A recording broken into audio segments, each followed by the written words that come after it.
Hey Floss Tube, this is Brian. Welcome back. This is my 50th Floss Tube video. Yes, 50. It's kind of hard to believe. I never thought that I would hit 50. But welcome back. This is my 50th Floss Tube video. And today I want to share with you what I've been working on the past week. But first of all, I want to welcome you. If you are new to my channel, welcome. I hope that you enjoy the things that I have to share with you. And I have had a lot of new subscribers lately, and a lot of people who are saying that they're new to cross stitch. So if you're new, welcome. If you are new to cross stitch, welcome as well. I hope that you enjoy I hope that you enjoy this craft and all of the great things that it brings.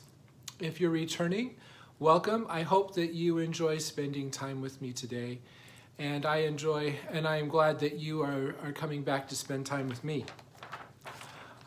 It's been a great week. Today is a beautiful day here in Arizona. There's not a cloud in sight, and it's not hot. So it's a wonderful day. It's really been a great day. Earlier in the week, we hit 100 degrees, but then it's cooled back off again. So we'll take all the cool weather that we can get. It's been a busy week at work, and hopefully, and next week's going to be pretty busy too. So anyway, I guess that's just kind of comes with the territory.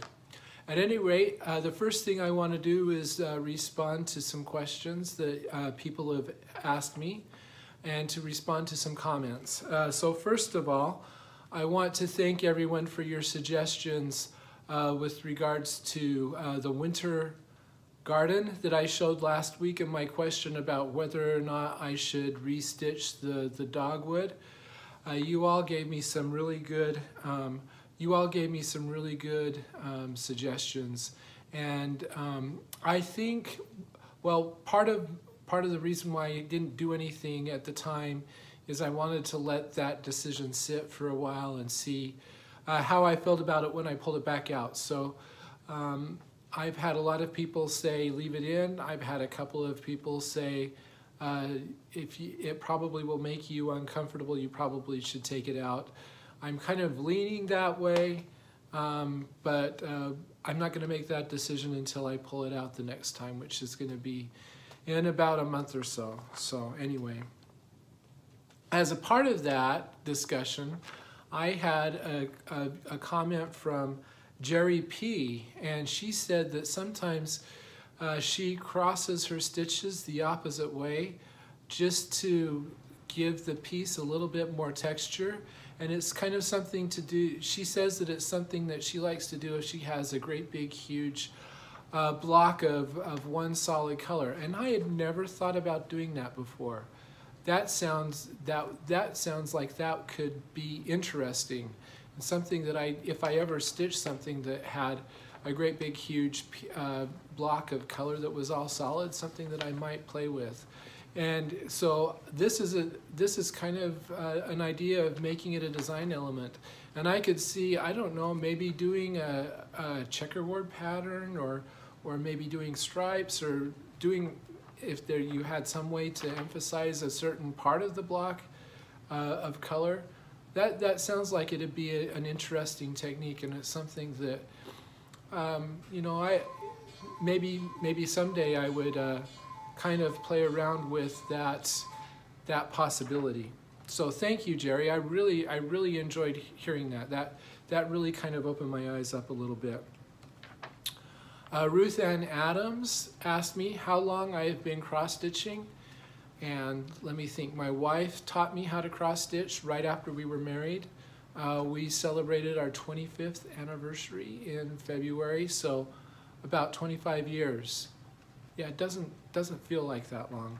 It hasn't been solid 25 years. I kind of took a little detour in the early 2000s, teaching myself how to knit, and knitting was kind of more of a priority to me at the time than cross stitch. And then basically just having kids and having to worry about elementary school and getting homework done and stuff kind of took me out of crafting more generally. It's only been in the last, I'd say, about 5 years that I have really taken up cross stitch to the extent that I am doing it now. Deanne Pasquale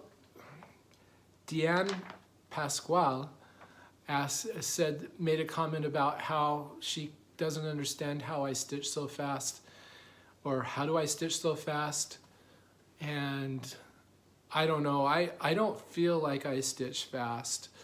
I will say I stitch two-handed, and I think that helps a little bit, but I think, I mean, there are times when I don't feel like I've accomplished hardly anything, and I think the key to being able to make it look like you stitch pretty fast is to do a little bit on a consistent basis, and a little bit over time actually really adds up and makes it so that it looks like you're really accomplishing something. So yeah, I don't think that I'm.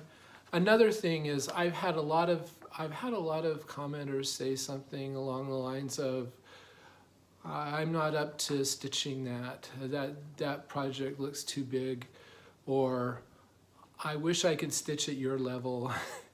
And I find that, just quite honestly, I don't consider myself to be an expert. I just stitch, and so I don't feel like I'm at any better level than anybody else.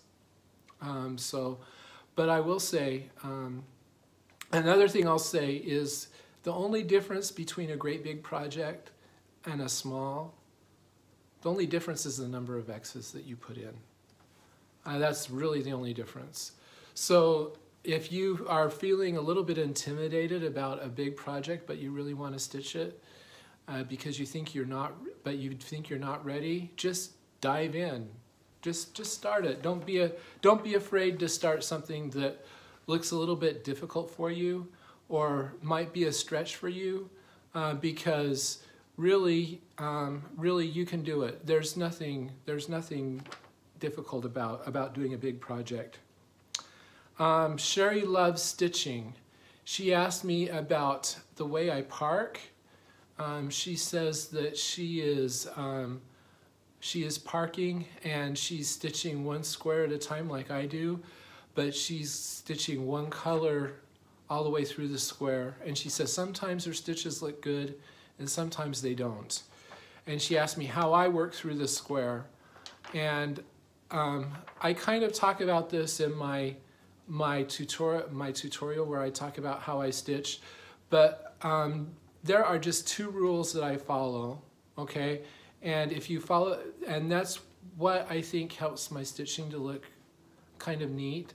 The first rule is when you move from one stitch to another stitch, do not carry your floss behind the fabric in the same direction that you just made the leg, because that elongates the leg through the hole, and that makes it really hard to make a neat stitch when you come back in with the next stitch. So you want to always make sure that you are bending the floss back against itself when you go from one stitch to another. Try to make each stitch kind of self-contained, sort of. That's the first rule, and that I think is the most fundamental rule for making neat stitches. Is don't carry in the same direction that you just made the leg of your cross stitch. The second rule is don't ever set up a circumstance where you are making a stitch in a hole where you've already made the 4 surrounding stitches, because that is really hard to make a stitch like that look neat. And so those are my 2 rules. And basically what that means is I will work on one column. I'm not really not really strict about doing all of the, I'm not really strict about doing each column individually. I work in one column, and if I can move over to the next column and there are stitches that are already made, I will do stitches in the next column. So sometimes, depending on the design, I can do several columns of one color right next to each other.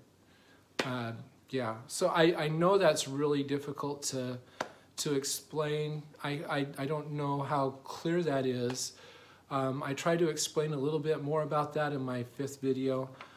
But yeah, just those 2 rules. Don't elongate your legs and don't close in empty spaces that you have to stitch later. If you follow those 2 rules, I think that will help your stitching to be neat. I found that has been the case for me. So thank you for all of those. Those are all the comments. Thank you for all of your questions and for all of your comments. I really enjoy hearing from you. And as always, if you have any comments or questions, feel free to make them below, and I will answer any questions to the best of my ability. Also, a couple of weeks ago, I announced a drawing, a giveaway, and it's been 2 weeks, so it's time to close the giveaway and announce the winners. I am giving away 2 cross-stitch journals and a couple of charts from the Fat Quarter Shop from It's So Emma. So these winners will each get a chart and a journal. And so these are the winners. Just before I made this video, I plugged in the number of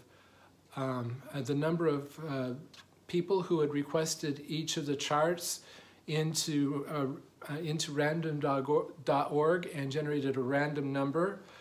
And the person who won Happy Farm Girl is the 1952 Trouble. And the person who won Farm Girl Fall is Leah McGinley. So congratulations, guys. I hope that you enjoy using the journal and stitching these designs. I will notify you in the comments of that video, and you can also either PM me on Instagram, or you can send me an email. I'll have my email in the comments below, and you can send me an email. Let me know your address so that I can email you your prizes.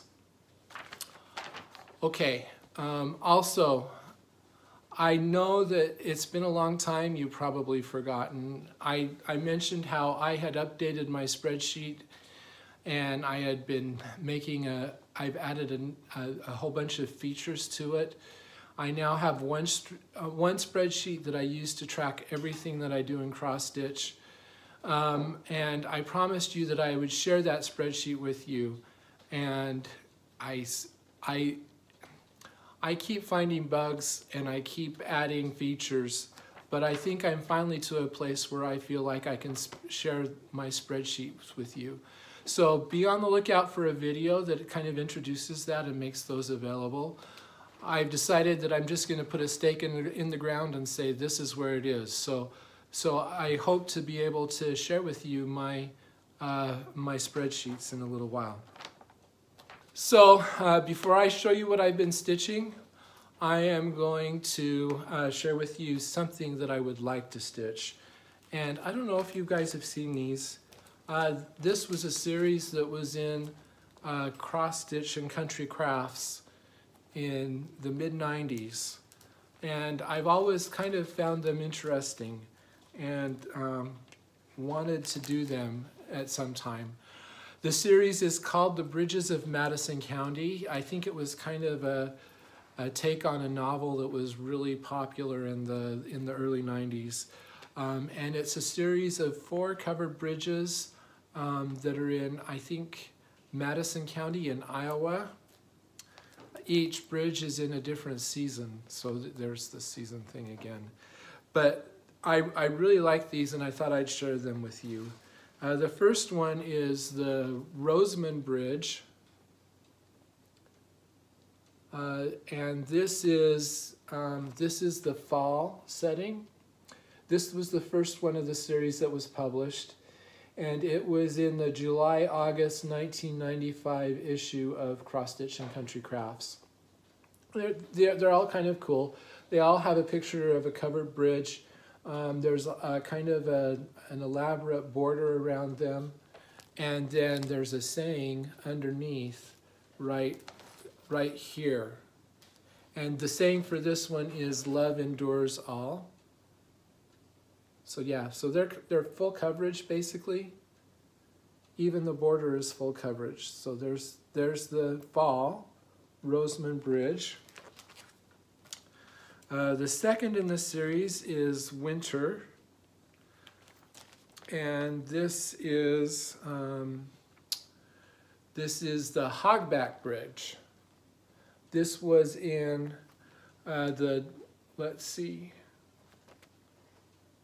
Okay, so this would have been the September-October issue of Cross Stitch of Country Crafts, 1995. So this one's Winter. And the saying below is, "Heaven is under our feet as well as over our heads." So I like that one. I like the winter setting. The third one, I guess this is spring, but it looks more summery. This is the Halliwell Bridge. And this was in the November-December 1995 issue of Cross Stitch and Country Crafts. And the saying is, "Above all, I like serenity," or something like that. Above all is serenity. So this is the Halliwell Bridge, and it's kind of hard to see, but there's somebody fishing in the river underneath the bridge. And then the fourth of the series is the Imes Bridge. This was in January-February 1996 issue of Cross Stitch and Country Crafts. And the saying underneath this one is, "'Tis a gift to be simple, 'tis a gift to be free." So yeah, I really like these bridges, and I'd love to stitch them someday. They're full coverage, but they're not that big, so I don't think they would take a lot of time to stitch, although the borders look pretty intricate, so who knows, maybe the borders would be a pain to stitch. Okay, I am really excited to show you what I've done this week. I have been working on English Garden Sampler by Teresa Wentzler. And of course, this is, if you've been watching me for a while, I think I've been working on this for a couple of years now. So you've kind of seen this several times. Of course, it's a garden scene. It's a sampler with a garden scene. And I will post a picture of what this looked like the last time you saw it. I am stitching this on 25 count antique white Lugana. I am using Sullivans Floss instead of DMC. That was an experiment, and I think if you've been watching my videos, you know what my feelings about Sullivans Floss is after working with it for a while, which is I probably will never use it again. Anyway, mostly because I think the colors are just a tad off from DMC. At any rate, I am so happy with my progress. This is what it looks like now. I'm going to stand up. And as you can see, I finished this scene. And I am so glad to have that finished. It feels so good, and I am so happy with how it looks. So I stitched this little corner down here. And then I went through, and there's blends with blending filament in the peacock now, so the peacock looks a little bit more filled in.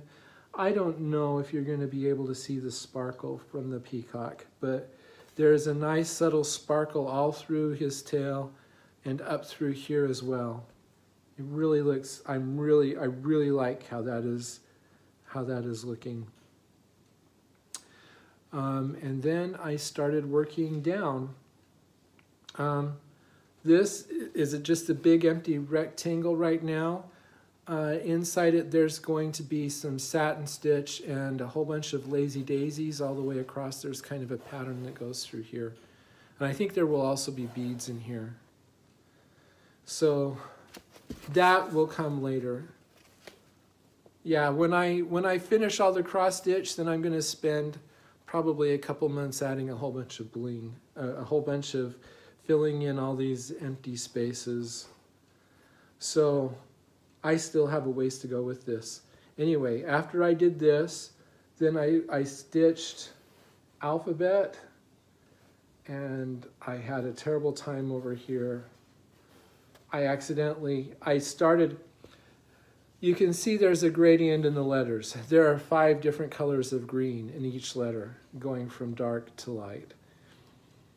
And I got over here after I did the F, and I was doing each letter individually, and I thought, well, I am just going to stitch all of one color, all of the top color, and then I'll come through and do each color underneath. And so G, H, and I stitched all of the dark color and then worked down, and I got to the 5th color down here and got looking, and this G wasn't lined up with the F correctly. And I got looking, and I realized that when I started the G, I started at 1 stitch too high. And that made it so all 3 were one fabric thread too high. And I looked at that, I thought, can I just leave it? And I thought, it's only 1 fabric thread, it's not even 2 because these letters are over 1. Can I just let it? And I decided, you know, no, it's gonna look strange if I don't fix it. So I had to pull out almost all of these 3 letters and restitch them.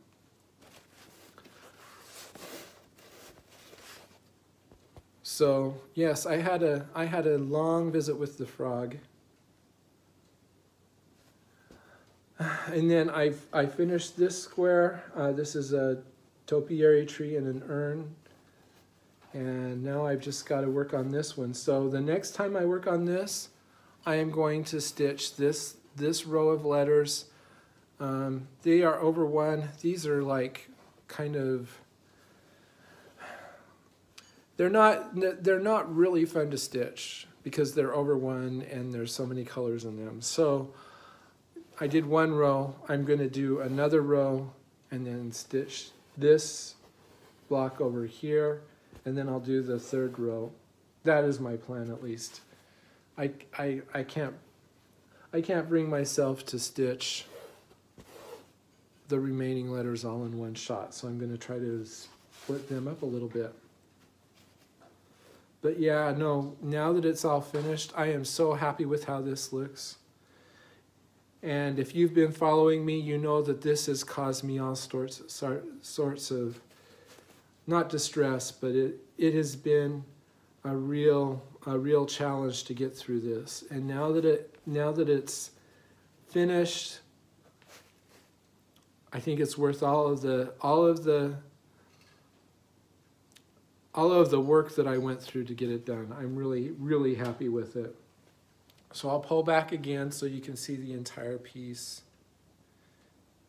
Yeah, so I get this done, and then I've got a hedge. The peacock's neck goes right here, which is why this isn't finished. This looks unfinished, but there will be a peacock that comes up through here. So I've got to do this, and then there's a hedge with a peacock, and then numbers under here. And then we'll start filling in everything else. So yeah, I've still got a long ways to go with this one, but I am really enjoying it. When I start seeing things come together, that's what I love about cross stitch, is seeing things take shape. So when they start to really take shape, it just makes it all worth it. And I'm really enjoying this right now. So, yeah, it's kind of like, makes me want to stitch more Teresa Wentzlers, even though they are so complicated, but they are so wonderful when they get finished. So that's what I've been working on, and I am really, as I said, I'm really happy with my progress. So let's talk about what I'm going to stitch this week. I had considered bringing out Quaker Christmas 2 just because I'm kind of worried about finishing it. Gerald has set a hard deadline for entering his competition. That deadline is the 30th of June. And I looked at my calendar this morning and I decided I've got plenty of time to do that. So the next time it comes up in my rotation, I'm just going to work on it until it's finished. But I can wait until it comes up normally in my rotation. So that's my plan. This week is going to be kind of busy. My youngest is graduating from high school, so we've got a high school graduation and everything that is involved with that. So I'm not sure how much time I'm going to have to stitch this week anyway, so it wouldn't be a good week to pull out Quaker Christmas 2 if I wanted to get a lot of progress.